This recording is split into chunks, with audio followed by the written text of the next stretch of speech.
Yeah, good morning. And what we are seeing that there is some bounce back which is happening in US market and also the Asian market. Here in Asia, the deputy governor in Japan of Japanese Central Bank has given some stabilizing statement. They had indicated that the rate hike which they talked earlier will depend upon the market stability. If the market doesn't remain stable, then they may not increase the rate. So that has shown some concerns about the decline in the Japanese market by their central agency. So that has taken the Japanese market up by almost around 3%. What we see that the decline which came on Monday has already been covered in last 2 days. Apart from that, even the Korean market are also up by 3%, which fell along with the Japan. So more of a positive indications from the international market. But if you see the commodities are a bit mixed. Oil continue to decline. It's still down by around $1 as compared to last same time yesterday. Apart from that, aluminum and copper are seeing some positive trend. Aluminum is seeing 1% up, whereas iron ore is more of a flattish to marginal decline. So, more of the decline which we had seen in the past is getting arrested and are seeing some bounce back. So, quite possible. Yesterday we were not able to hold up to the gain, but quite possible today we may hold up the gain and can move ahead or move higher. I'll request technical team to take up from here. Thank you. So very good morning, all of you. So we have seen a gap up opening in yesterday's trading session, but Nifty came all the way down, taking a strong resistance at 24,382 levels. The only positive point here we can see is it has closed exactly at around 24,000. That is, there's a 50-day moving average support on the downside. So I think, taking the cues from the global market, we're also expecting a bounce back in Nifty and we're expecting a gap up opening. And hopefully, there's going to be a positive move which can take Nifty again towards the resistance of 24,140, followed by 24,240 and 24,350, which will act as a major resistance zone. Whereas on the downside, the major support zone for Nifty lies at 23,880 levels, which is this 50-day moving average, which Nifty hasn't tested in quite some time now. So it is going to act as a very important support zone for Nifty, followed by 23,770. Talking about Bank Nifty, similar move when Bank Nifty was seen gap up opening and the profit booking was witnessed in Bank Nifty, but the closing was a little on the weaker side. But 100-day moving average is there, and there's some reversal seen on the RSI from the oversold zone as well. So immediate resistance for Bank Nifty is currently placed at 50,400. If that is broken, then we can expect higher levels to towards 50,870 to 51,240. Whereas the immediate support for Bank Nifty lies at 49,600 level, which is a 100-day moving average in which Nifty had tested initially on 5th of June. And now, if it's going to test, then it will break the levels and might go towards 49,400. Talking about financial Nifty that closed at around 22,600 levels, the upside resistance for this index is placed at 22,750, followed by 22,870. Whereas the downside support is at 22,540 and 22,370. It is going to be a very stock specific market. We recommend to wait and watch for some time, then to take initial trades. Though Tata Consumer is looking good at current levels, can be bought about 1216 for a target of 1290 by keeping a strict stop loss of 1180. Again, delivery is looking good. The numbers were good. So delivery is looking good for a target of 438, only above 413 by keeping a strict stop loss of 401. So that's all from my side. I request Nirav to take the call forward. Yeah, thank you, Ayush. After a shakeout in the last couple of days, the data has become quite positive. We have seen the open interest drop from 15 and a half, 16, 1.5 odd crores, 1.6 odd crores to about 1.3 crore shares, which is now much lighter, which is a good sign. PCR is near the lower end. So yeah, definitely it can rise from here, which is a good sign as well. Um, And we have seen some huge additions in 24,000 put strikes in the last couple of days, indicating that the writers feel that 24,000 is a strong support area and can see Nifty bounce from these levels, which we've already seen in the last couple of days.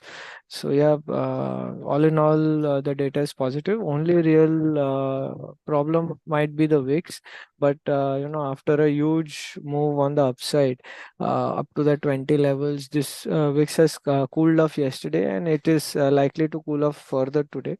Hopefully, once it goes below 15, we can see the rally move up for Nifty again, and we can see Nifty up towards 24,500, 24,700 odd levels going forward. So that is a resistance now. It's good 500 points from current levels. From the stock specific front, we have seen a lot of selling pressure in most of the stocks.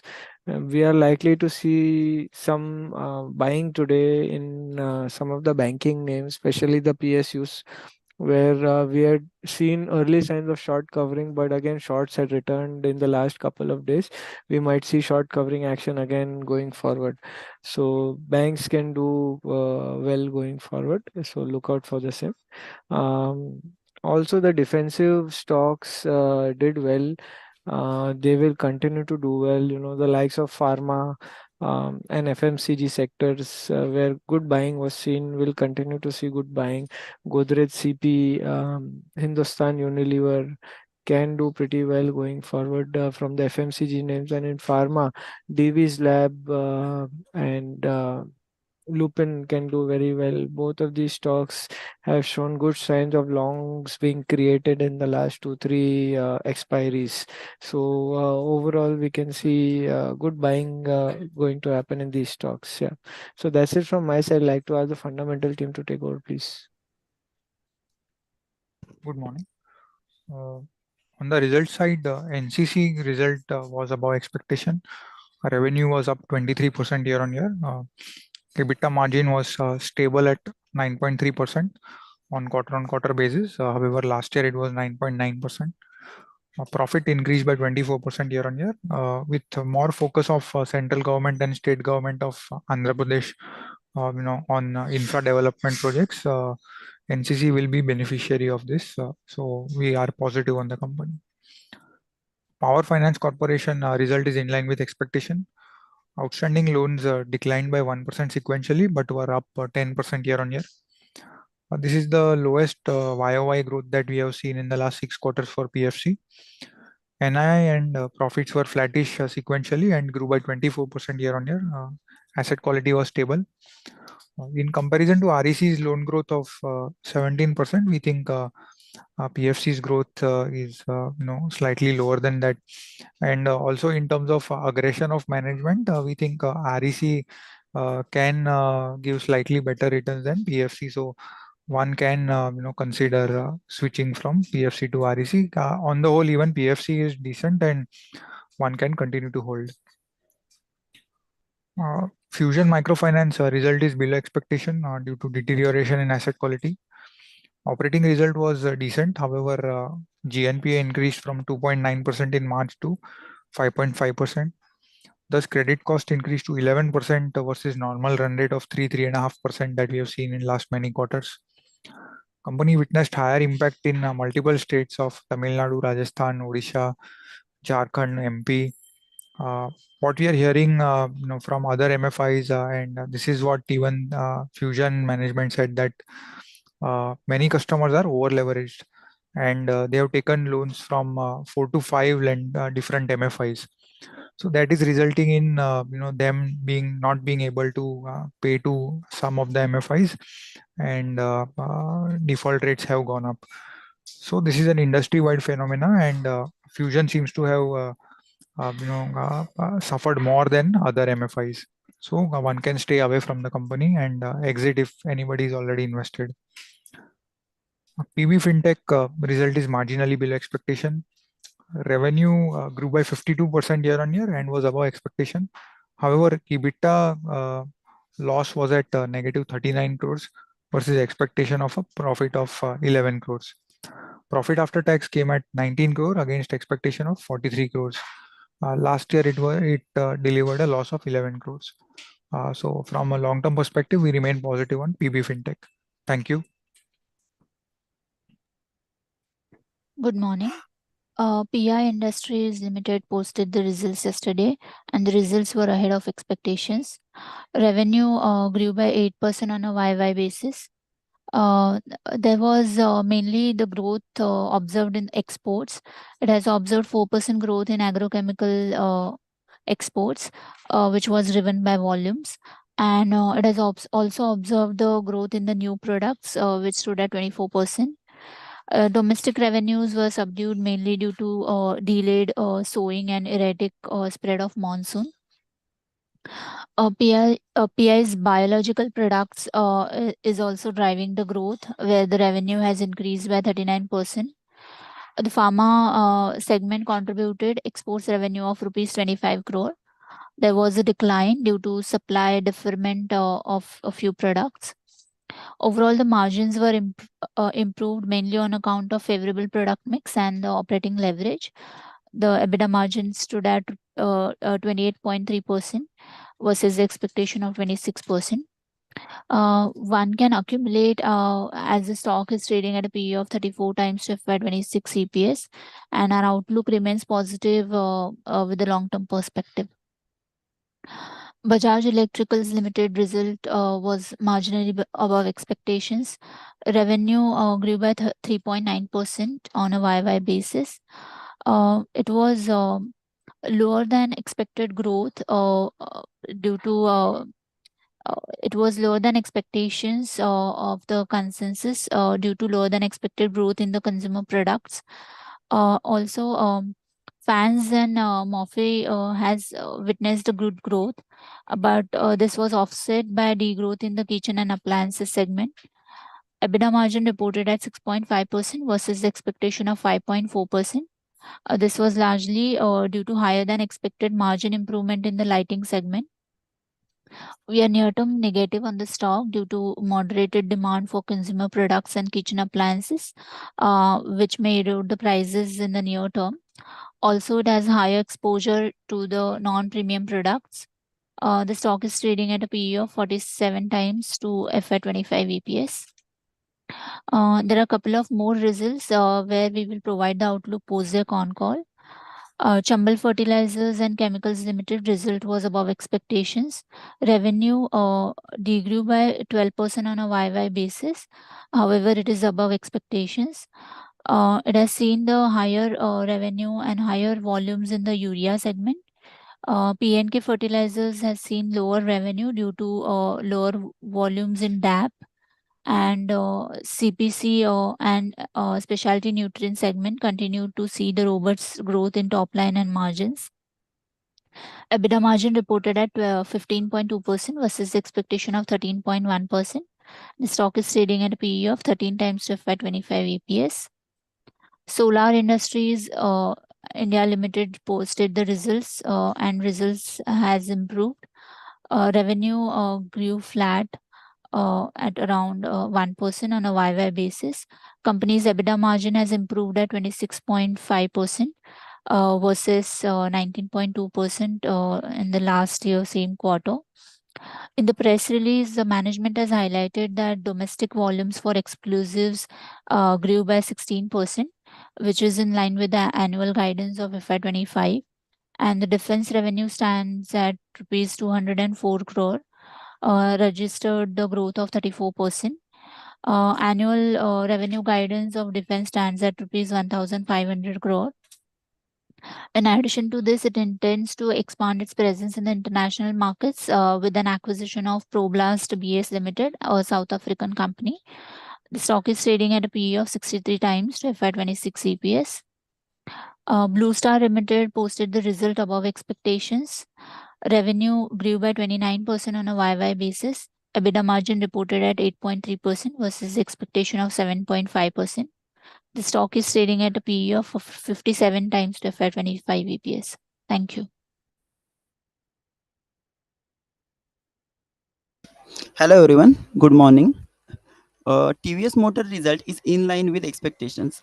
Revenue from operations grew by 2.55% QOQ and 16% YOY. EBITDA grew by 3.7% QOQ and 25% YOY.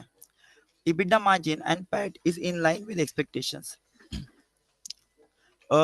Company gave some future outlook and guidance.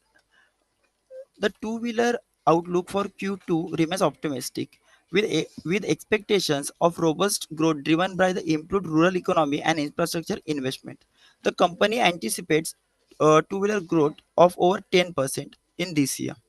The company plans to launch two new two-wheeler models in the next quarter, including one electric vehicle. According to the company, all its brands are expected to perform better than the industry in next quarter. The company is optimistic about growth in Africa and Middle East, leveraging new product launches to strengthen its market position. Company gave capex guidance of 1,100 crore for FY25. The company is optimistic about its EV prospects, focusing on distribution and market share. Currently, they have 750 dealers covering 450 cities. And regarding Norton, the company plans to launch 6 new models in next 3 years under the brand Norton.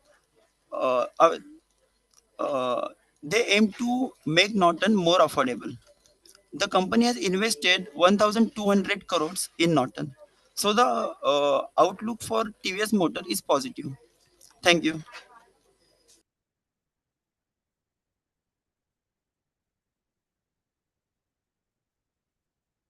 Yeah, apart from this, Lupin came up with very strong numbers. The numbers were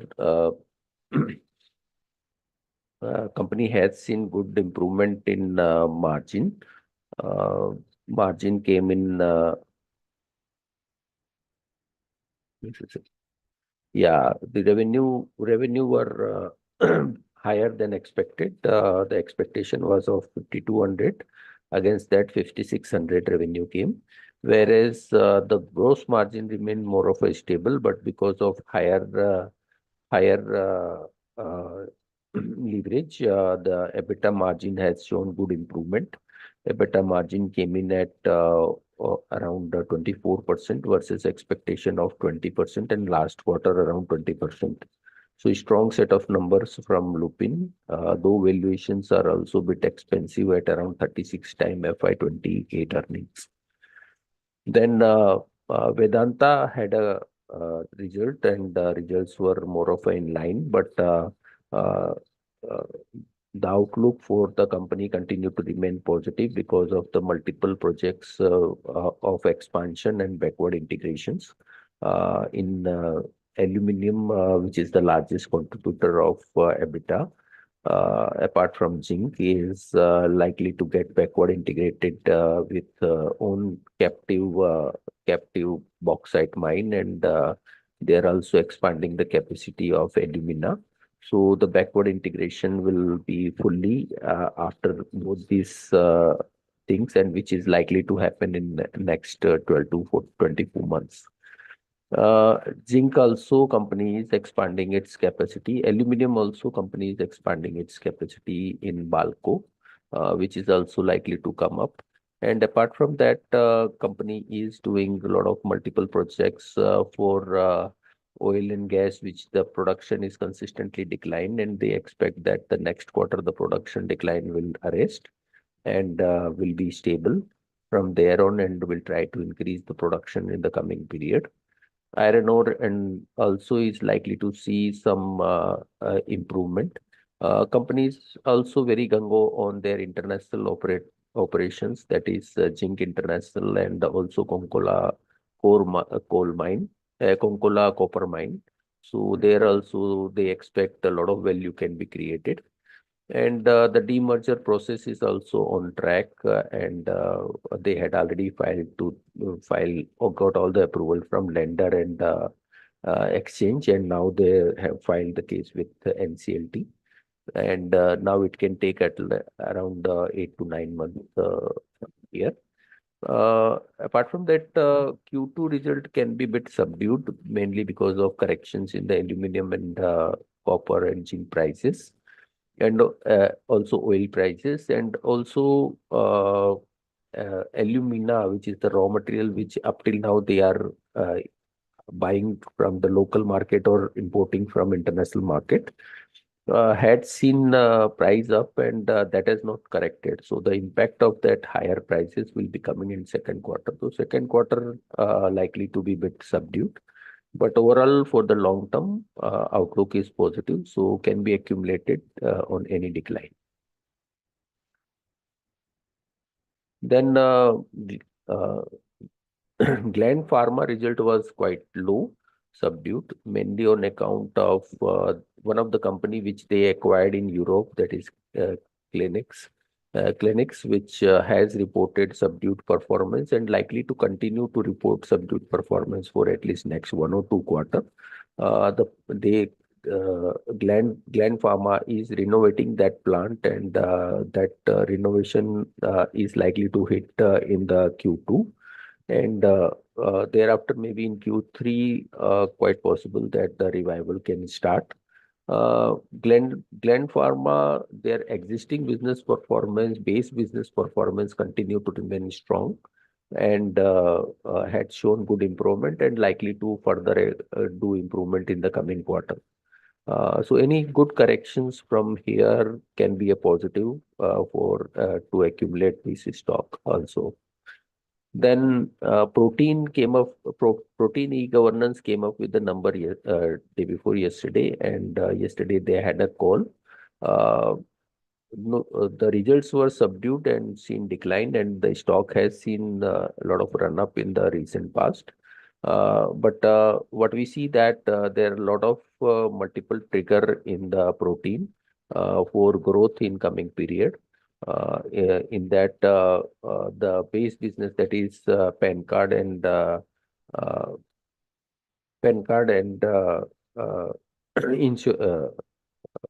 pension schemes, where they have their platforms, are anyhow doing well. Last quarter, PAN card, because of the election, got a bit disrupted, but that will come back in the second quarter.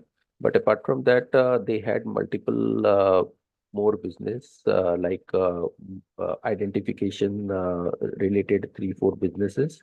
Then ONDC, they had this platform which has been developed by Protein. So up till now, they are not getting any revenue, but over a period, they will start getting revenue from that. And apart from that, even they have the cloud business as well. So all these business are likely to trigger revenues in the coming period, over a period of time, and their existing business is anyhow growing at 20-25%. So multiple triggers for Protein, so looks attractive at current price and can be accumulated. This stock also can be accumulated. So that's all from us, and I'll request commodity team to take up from here. Yes, sir. Thank you very much. Good morning, everyone. So commodities have opened a bit gap down, and some pullback is expected. So for trading purpose, one can initiate buy in gold around 68, 650 to 700 with a stop loss of 68, 500. And on upside, we are expecting a pullback till 69,000 to 69,200. And silver similarly can be bought around 79,200. Prices are holding the support area at 78,200, 78,000. So one should maintain a stop loss of 78,000. And again, on pullback, it is expected to test 80,500, 81,000 on the upside.